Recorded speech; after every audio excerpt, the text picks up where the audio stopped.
Good Monday morning, everyone. Just as soon as I start talking, the leaf blowers.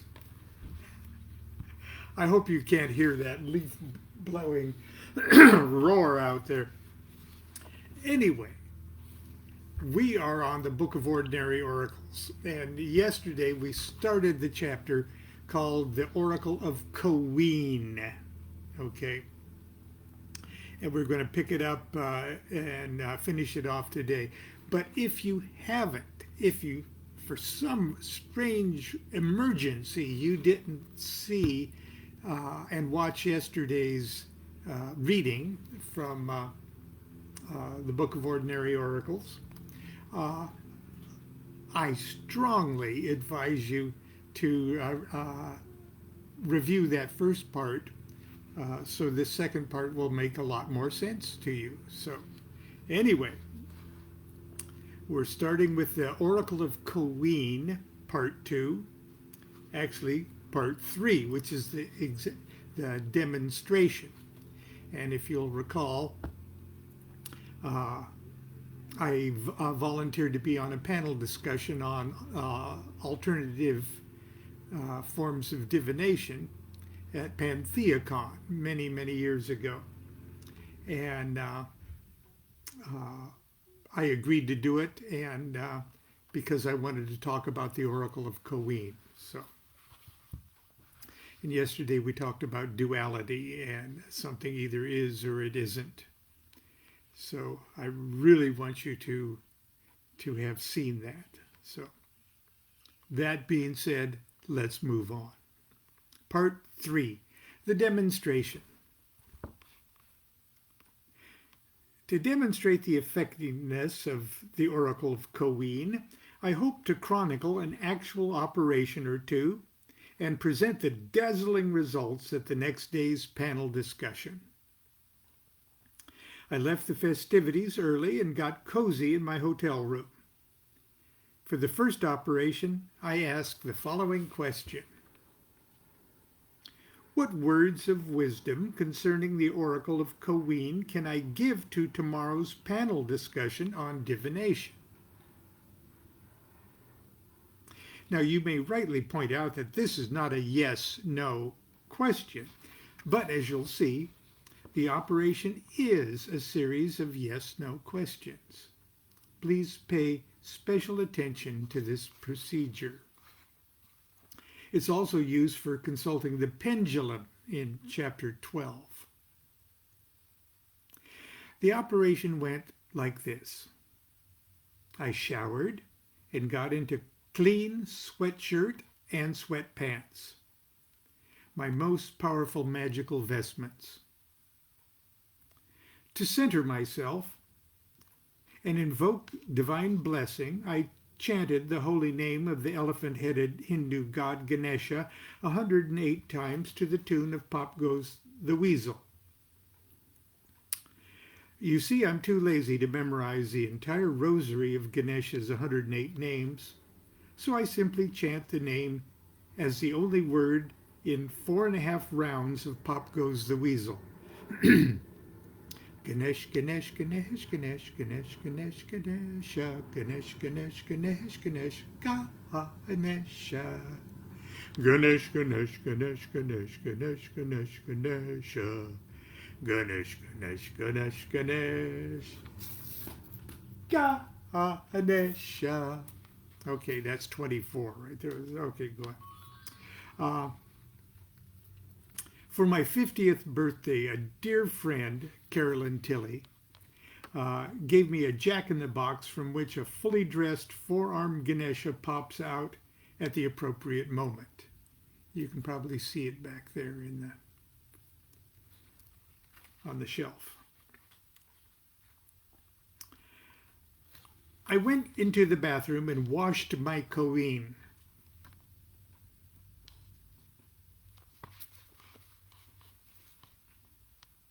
A 1995 Denver Mint quarter. I settled down on my bed and started with a preliminary determination. I put forth the following statement. Koween If heads is yes, make this toss heads. If tails is yes, make this toss tails. I flipped it and it came up heads. I repeated my question and flipped again. It came up heads. So at least for the time being, heads would be yes. Then I asked Coeen, will you give me words of wisdom concerning the Oracle of Coeen that I can give to tomorrow's panel discussion on divination? The flip came up heads. Yes. I asked, are the words of wisdom to be found in a book in this room? The flip came up tails. No. I was really disappointed at this, since answers from a book are usually the most effective form, most effective from a Coeen oracle. First you find the book, then narrow it down to a page, then a paragraph, then a sentence, then a word. I had half a dozen books with me that were now useless for this operation. I asked, in other written material in this room? I flipped tails. No. On the television? Tails. No. From the radio? Tails. No. On the emergency instructions on the door? Anywhere in this room? Outside the window? All tails. No. In the bathroom? Heads. Yes. On the left side of the bathroom? Tails. No. On the right side of the bathroom? Heads. Yes. Getting closer. On the toilet end of the bathroom? Tails. No. On the end nearest the door? Heads. Yes. I got up and went into the bathroom. At the end of the room nearest the door were 6 objects. The coffee maker, 4 packets of coffee condiments, and a bottle of mineral water. I took everything except the coffee maker back to the bed and resumed my flipping oracle. Are your words of wisdom on any of these 5 objects? Damn. Tails, no. Are the words of wisdom on the coffee maker? Bingo. Yes. Really? On the coffee maker? Yes. I went into the bathroom and looked at the coffee maker. Written on the top of the lid were instructions for making coffee numbered 1 through 6. I went back to the bed. Are your words of wisdom among the instructions 1 through 3? Tails. No. Are they in number 4, number 5? Both. Tails. No. Are they in number 6? Finally. Heads. Yes. I went to the bathroom again, this time with a pen and some hotel stationery, and wrote down the following. 6. Turn switch to off when carafe is empty. For safety, the unit will turn off automatically in 1 hour. Do not use carafe if chipped or cracked. This wasn't going well. Granted, if I plunged into some meditative trance, I could probably squeeze the blood of some Zen-like profundity from the dry turnip of these words. Cue the koto music. First turn off switch of thy thoughts, grasshopper. Only when carafe of mind is emptied canst thou hope to transcend 2-headed dragons of polarity. But beware, Do not engage in this art if carafe of your mind is chipped or cracked. I could see my presentation going down in flames. These weren't the words of wisdom I hoped for. I went back to the bed and counted the words in instruction number 6. There's 27 words. So I flipped 27 times. Is word number 1 a word of wisdom? Is word number 2 a word of wisdom? Etc. Until I came up with the following words that had come up yes. Turn. When carafe empty, unit will off hour do carafe. This made no sense at all. I'd been flipping for over an hour, and I was really getting tired of the whole thing. I used this method a dozen times over the years and always gotten mind-blowing information. In frustration, I asked, are these really your words of wisdom? Tails. No. Arg. I went back into the bathroom and looked again at the words on the coffee maker. Then it occurred to me that I had failed to include the number 6 that preceded the last instruction when I had calculated my other question. I went back to the bed and flipped. Is 6 your answer? Is 6 your message? Heads. Yes. I ask again. Is 6 the message? Heads. Yes. I now had to figure out how the number 6 could be used as words of wisdom relating to this form of divination. I ask, am I to counsel people to flip the coin 6 times only? Tails, no. Then the flim-flam man in me had an idea. Am I to ask someone in the audience to think of a number between 1 and 10, and if he or she says 6, it will be an impressive display of Coween's prophetic ability? Bingo. Heads. Yes. Really? Again, heads. Yes.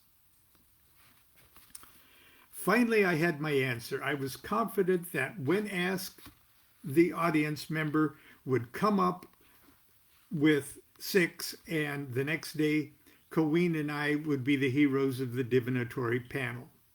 I asked Coween one more question before going to bed, but I'll discuss that later. The start of the panel discussion was delayed about 10 minutes to accommodate latecomers. The meeting room was packed. All the chairs were filled. Every inch of floor space in front was taken by floor sitters. Many had to stand up against the walls. I hadn't expected this. There were 6 of us on the panel. A remarkable rune reader, whose name I regrettably forget. Eric Lewis, who divined profound answers from a book of Calvin and Hobbes cartoons. The angelic Brian Williams, creator of some of the most beautiful tarot cards in the world.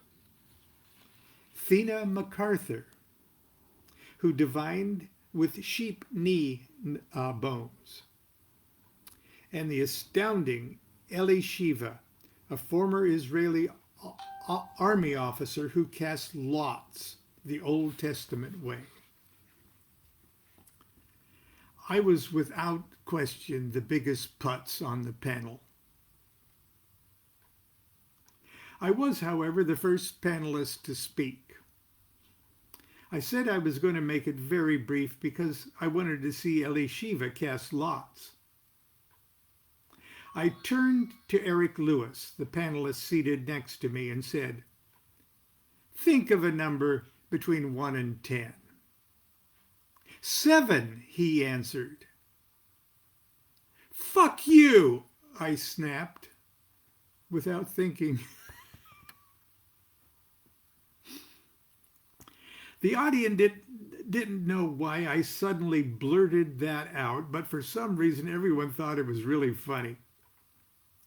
I got a big laugh and a smattering of applause out of them. I was the only one in the room who knew that the rug had just been pulled out from under me and that my whole reason for being there had just been destroyed. I decided to go through with my talk and at the end throw myself on the mercy of the audience by saying something like, "But as you can see, it sometimes doesn't work." I gave him a brief introduction and then got out my notes from the night before and recounted the entire procedure. It was very funny. And every time I said yes or no, the audience laughed louder and louder. The poor souls thought I was really leading up to something. Finally, I came to the end of my story.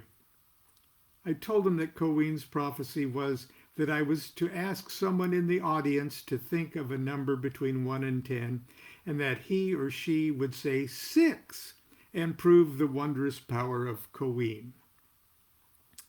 But, I said, as you saw yourself when I asked Eric here for a number, he came up with 7. Then someone in the audience said, but Eric's a panelist. He's not a member of the audience. My face lit up. My God, you're right. Audience, give me a number between 1 and 10. Everyone acted as if they couldn't wait to be part of the fun. 6! The whole room thundered.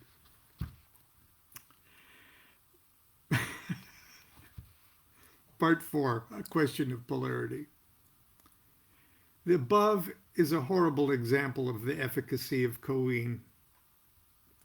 If not for the goodwill of my audience, I would have been torn apart and my pieces offered up to Odin. However, the second question I had performed that night was surprisingly successful. I didn't bring it up during the panel discussion because at the time I knew only half the story. Here's what happened. I wanted to ask a question that would demonstrate how the answer could be interpreted if the operator was unsure if heads was yes or no. I decided to ask one question but get 2 answers. One answer if heads was yes, the other if heads was no. Here's the question. Tomorrow, the person sitting 3rd chair from my right will be ... Okay, and here's a table that sort of shows what I'm about to describe. If it's yes, it means this, and if it's okay. So if heads is yes, it'll be, it says man, no. Woman, yes. Wearing a hat, yes. Wearing a dress, yes. Color, red. Color red, yes. Color blue, no. Amused, no. And if heads is no, is it a man? Yes. It is a woman? No. Wearing a hat? No. Wearing a dress? No. Color red? No. Color blue? Yes. Amused? Yes. So, according to Coeen, the person sitting in the 3rd chair to my right should either be a woman wearing a hat, a red dress, and not very amused, or a man in blue pants, no hat, and amused. Sure enough, the next day the person sitting in the 3rd chair to my right was Brian Williams, who was a hatless man in blue jeans who dutifully laughed at all my jokes. However, because my talk about the number 6 and the coffee maker and all that flipping craziness ended in such a miraculously spectacular way, I decided the showbiz gods would be angered if I presume to bring up anything as anticlimactic as and boring as an accurate divination. I didn't even mention the second operation. The panel discussion was my last scheduled appearance at PantheaCon, and I went back to my room to lick my wounds and count my blessings. I showered, packed my bags, and checked out at the desk about an hour before I had to grab the shuttle back to the airport. I checked my bag with the concierge and went into the bar for some fish and chips and a beer. The bar was almost empty. I plopped down at the table next to the wall and watched the Lakers dribble back and forth across the screen of a silent television. The waitress delivered my beer after serving the person at the table just the other side of a support column to my right. The column prevented me from seeing the person sitting at the table, but I observed that whoever was there was sitting 3 chairs to my right. Eventually, a petite figure popped out from behind the column. She was very dark and wore a black derby hat and enormous colorful earrings. Wow, a woman in a hat 3 chairs to my right. She wore tight black gloves and a black trench coat. I knew she'd never take off to let me know if Colleen was batting 1,000. No sooner had the thought crossed my mind than she turned and faced me. Her hair was pulled back and stowed under the hat, and the skin of her face clung tightly to her high cheekbone skull. Her face was expressionless as a stone. She certainly wasn't amused, I thought. She took off her gloves, unzipped her travel bag, and threw them inside. Then she unbuttoned her trench coat and took it off, folded it neatly, and laid it over the bag. She wore a perfectly tailored woman's business suit, something like Nancy Reagan would wear. It was crimson red. Part 5, the Epilogue. As I said at the very beginning of this chapter, when you ask a question and flip a coin, you receive an answer that is accurate 100% of the time. The difficulty of interpretation arises from the fact that the polaric pulse of the universe is sometimes toggled one way to make heads mean yes, and sometimes toggled the other way to make heads mean no. The key is in the cosmic toggle switch. On the flight home was a short one. I did manage to doze off just for a few minutes before landing. I dreamed of that stupid coffee maker and the words of wisdom that I really didn't get from it. I woke up when it occurred to me that the 6 directions for making the coffee were not the only words engraved on the machine. On the other side of the device was the power switch itself, and the 2 magical words it toggles between. The 2 words that perfectly reveal the very essence of Coween's great secret of polarity. On hyphen off. And that's the Oracle of Coween. Believe it or not, it will surface again, or at least the concepts established in the Oracle of Coween, in many of the other ordinary oracles, even the I Ching, that will follow. Tomorrow we'll start chapter 5, Dice. Again, if you didn't see part 1 of this chapter yesterday, please see it and view these 2 presentations together. That way you'll get the whole Coween experience.